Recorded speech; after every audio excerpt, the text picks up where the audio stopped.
Shooting ಮುಗಿದು ತುಂಬಾ ದಿನ ಆಯ್ತು. ಇವಾಗ ನಿನ್ನ ಖುಷಿನಾ? ನಿನಗೆ ಖುಷಿ ಆದ್ರೆ ನನಗೂ ಖುಷಿ.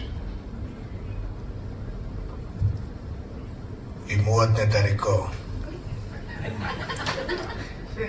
ಪೆಪ್ಪೆ ಹೊರಗೆ ಬರ್ತಾ ಇದ್ದಾನೆ. ಅವನು ಬಂದ ಮೇಲೆ ನೋಡಿ ಜನ ಇಷ್ಟಪಟ್ರೆ ನನಗೂ ಇಷ್ಟ ಆಗತ್ತೆ. ಡೈರೆಕ್ಟರ್ ತುಂಬಾ ಶ್ರಮ ಪಟ್ಟಿದ್ದಾರೆ, ಆಕ್ಟರ್ಸ್ ಕೂಡ, ಪ್ರೊಡ್ಯೂಸರ್ಸ್ ಕೂಡ. ಹೌದು. ಸೊ ಜನ ಇಷ್ಟಪಡ್ಲಿ ಅಂತ ನಾನು ಅನ್ಕೊಂಡಿದ್ದೀನಿ. ಒಳ್ಳೆ ಸಾಕನ್ಸುತ್ತೆ. ನಾವೆಲ್ಲ ಈಗಾಗಲೇ ನಾನು ಸುಮಾರು ಸಿನಿಮಾಗಳು ನೋಡಿದೀವಿ. ಅದು ಓಂ ಇರ್ಬೋದು, ಎ ಇರ್ಬೋದು, ಉಪೇಂದ್ರ ಇರ್ಬೋದು, ಅದೆಲ್ಲ ಸ್ಕ್ರೀನ್ ಪ್ಲೇಗಳು ಅಷ್ಟೇ. ಸಿನಿಮಾ ನೋಡಿದ ಮೇಲೆ ಒಂದು ಹೊರಗಡೆ ಬಂದ ಮೇಲೆ ನಾವು ಮೈಂಡ್ ಅಲ್ಲಿ ಪ್ರತಿಯೊಂದು ಫಸ್ಟ್ ಇಂದ ಲಾಸ್ಟ್ ವರ್ಗು ಸಿನಿಮಾ ನೋಡಿದಾಗ ಇಮ್ಯಾಜಿನೇಷನ್ ಹೇಗ್ ಮಾಡ್ತೀವಿ ಆ ರೀತಿ ಇದರಲ್ಲೂ ಸಹ ಒಂದು ಹೊಸ ರೀತಿ ಅನುಭವ ಕೊಡ್ತಾ ಇರುತ್ತೆ. ಮತ್ತೆ ಇದರಲ್ಲಿ ನೀವೆಲ್ಲ ಈಗಾಗಲೇ ನೋಡಿರ್ಬೋದು, ಒಂದು ಇವರು ಕಿಟ್ಟಿ ಸಾರು ಒಬ್ರು ಹೇಳ್ತಾರೆ, ಸದಾನ್ ಅವ್ರು ಇವ್ರಿಗೆ ಹೇಳ್ತಾರೆ, ಈ ಸರಿ ನಾನು ನಿನಗೆ ಹೆಲ್ಪ್ ಮಾಡಕ್ಕಾಗಲ್ಲ, ಮುಂದೆ ಏನಾದ್ರು ಹೆಲ್ಪ್ ಬೇಕಾದ್ರೆ ಕೇಳು ಅಂತ ಹೇಳಿರ್ತಾರೆ. ಸೊ ಯೂಶಲಿ ಸಿನಿಮಾಗಳಲ್ಲಿ ಹೇಗಿರುತ್ತೆ ಅಂದ್ರೆ ಅದಕ್ಕೊಂದು ಡೈಲಾಗ್ ಇರುತ್ತೆ, ಹೋಗ ನಾನು ಬರಲ್ಲ, ನಿನ್ನ ಹತ್ರ ಹೆಲ್ಪ್ ಕೇಳಲ್ಲ, ಏನೋ ಒಂದು ಡೈಲಾಗ್ ಅಲ್ಲಿ ಇರುತ್ತೆ. ಬಟ್ ಇದರಲ್ಲಿ ಆ ತರ ಡೈಲಾಗ್ ಅಲ್ಲಿಲ್ಲ. ಅವ್ರು ಬಂದು ಬರೀ ಚಪ್ಪಲಿ ಇಡೋದು ಒಂದು ಸೀನ್ ತಾವು ನೋಡಿರ್ತೀರಾ. ನಾನು ಮೊದಲನೇ ಸತಿ ನೋಡಿದಾಗ ಅದು ಅರ್ಥ ಆಗಿರ್ಲಿಲ್ಲ ನನಗೂ ಸಹ. ನಾನು ಸೊ ಅಂದ್ರೆ ಡೈರೆಕ್ಟರ್ ಡೈಲಾಗ್ ಅಲ್ಲಿ ಸಿನಿಮಾ ಹೆಚ್ಚಾಗಿ ಮಾಡಿಲ್ಲ, ಶಾರ್ಟ್ಸ್ ಅಲ್ಲೇ ಸುಮಾರು ಮಾಡಿದ್ರೆ ಅದನ್ನ ನಾವು ತುಂಬಾ ನೀಟಾಗಿ ಬೇರೆ ಏನು ತಲೆಯಲ್ಲಿ ಇಟ್ಕೊಳ್ಳದೆ ನೀಟಾಗಿ ಅಬ್ಸರ್ವ್ ಮಾಡಿದ್ರೆ ಮಾತ್ರ ಅದಷ್ಟು ನೀಟಾಗಿ ಅರ್ಥ ಆಗತ್ತೆ.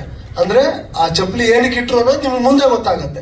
ಅಂದ್ರೆ ನೋಡೋ ರೀತಿ ಬಂದ್ಬಿಟ್ಟು ಸಿನಿಮಾನ ಸೊ ಫುಲ್ ನೀವು ಕಾಯ ವಾಚ ಮನಸ್ಸ ಅಂತಾರಲ್ಲ ಹಾಗೆ ಪ್ರತಿಯೊಂದು ಅಲ್ಲಿ ಇದ್ದು ಕಣ್ಣಲ್ಲೂ ನೋಡ್ತಾ ಇರ್ಬೇಕು, ಕಿವಿಯಲ್ಲೂ ಕೇಳಿಸ್ಕೊತಾ ಇರ್ಬೇಕು. ಒಂದೊಂದು ಶಾರ್ಟ್ ನೀಟಾಗಿ ಅಬ್ಸರ್ವ್ ಮಾಡಿದ್ರೆ ಎಲ್ರಿಗೂ ಸಿನಿಮಾ ತುಂಬಾ ಚೆನ್ನಾಗಿ ಅರ್ಥ ಆಗತ್ತೆ. ಸರ್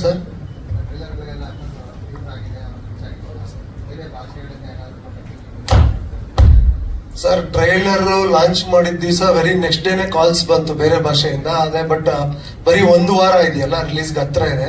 ಸೊ ಆಗ ಅವ್ರಿಗೂ ಅಲ್ಲೆಲ್ಲ ಪಬ್ಲಿಸಿಟಿ ಮಾಡೋದಕ್ಕೆಲ್ಲ ಸ್ವಲ್ಪ ಕಷ್ಟ. ಸೊ ಅದು ಡಿಸ್ಕಷನ್ಸ್ ನಡೀತಾ ಇದೆ. ಸೊ ಇಲ್ಲಿ ರಿಲೀಸ್ ಆದ್ಮೇಲೆ ಮಾಡ್ತೀವಿ ಅಂತ ಒಂದು ಮಾತುಕತೆ ಆಗಿದೆ ಸರ್.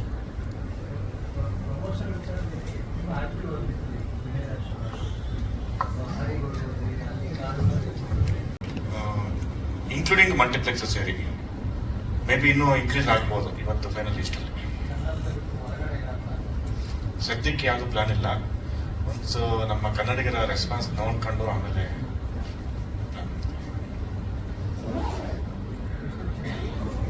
ಸರಿ.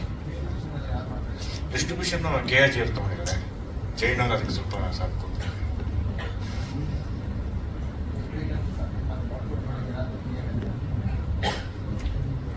ಈ ಸಿನಿಮಾ ತುಂಬಾ ಅದ್ಭುತವಾಗಿ ಬಂದಿದೆ. ಅದಕ್ಕೆ ತಕ್ಕಂಗೆ ಬ್ಯಾಕ್ಗ್ರೌಂಡ್ ಮ್ಯೂಸಿಕ್ ತುಂಬಾ ಚೆನ್ನಾಗಿ ಕಂಪೋಸ್ ಮಾಡಿದ್ದಾರೆ. ಡೆಫಿನೆಟ್ಲಿ ನೀವು ಈ ಫಿಲಮ್ ನೋಡಿದ್ಮೇಲೆ ಆಚೆ ಬಂದು ಈ ಸಿನಿಮಾ ಬಗ್ಗೆ ಅದನ್ನ ಕ್ಯಾರಿ ಮಾಡ್ಕೊಂಡು ಹೋಗ್ತೀರಾ, ಒಂದಷ್ಟು ಕ್ಯಾರೆಕ್ಟರ್ಗಳನ್ನ. ಆಮೇಲೆ ಅದನ್ನ ಟಾಸ್ಕ್ಗಳು ತುಂಬಾ ನಡೆಯುತ್ತೆ. ಈವನ್ ಆಡಿಯನ್ಸ್ ತುಂಬಾ ಟಾಸ್ಕ್ ಮಾಡ್ತಾರೆ, ಅಷ್ಟು ಗ್ಯಾರಂಟಿ.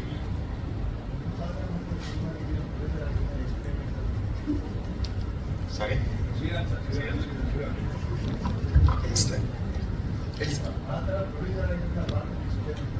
ಸರ್ ಪ್ರೊಡ್ಯೂಸರ್ ಪಾತ್ರಕ್ಕೆ ಹೆಂಗ್ ಸರ್ ಪೇಮೆಂಟ್ ತಗೊಳಕಾಗತ್ತೆ? ಅವಕಾಶ ಸಿಕ್ಕಿದೆ ಚಲೋ ಸರ್.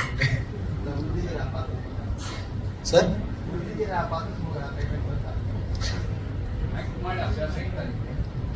ಇಲ್ಲ ಸರ್, ಇದೇ ಮೊದಲೇ ಬರೀ ಹೇಳಿ ಸರ್. ಸರ್ ನಾನು ಈ ಚಿತ್ರದಲ್ಲಿ ಮೊಗ್ಗು ಅಂತ ಒಂದು ಪಾತ್ರ ಮಾಡಿದ್ದೀನಿ. ಈ ಸಿನಿಮಾದಲ್ಲಿ ನಾನು 3 ಶೇಡ್ಸ್ ಅಲ್ಲಿ ಕಾಣಿಸ್ಕೊಳ್ತೀನಿ. ಸೊ ನನ್ನ ಅದೃಷ್ಟ ಮೊದಲ ಸಿನಿಮಾದಲ್ಲಿ 3 ಶೇಡ್ ಸಿಕ್ಕಿರೋದು. ಡೈರೆಕ್ಟರ್ ಅಣತಿಯಂತೆ ನಾನು ಆ್ಯಕ್ಟ್ ಮಾಡಿದ್ದೀನಿ. ಕತೆ ನನಗೆ ಗೊತ್ತಿಲ್ಲ, ಸಿನಿಮಾನ ನೋಡಿಲ್ಲ. ಡೈರೆಕ್ಟರ್ ಎಷ್ಟು ಹೇಳಿದರೆ ಎಷ್ಟು ಮಾಡಿದ್ದು. ಮೊಗ್ಗು ಅರಳುವುದು 30ನೇ ತಾರೀಕು ಹೂವಾಗಿ.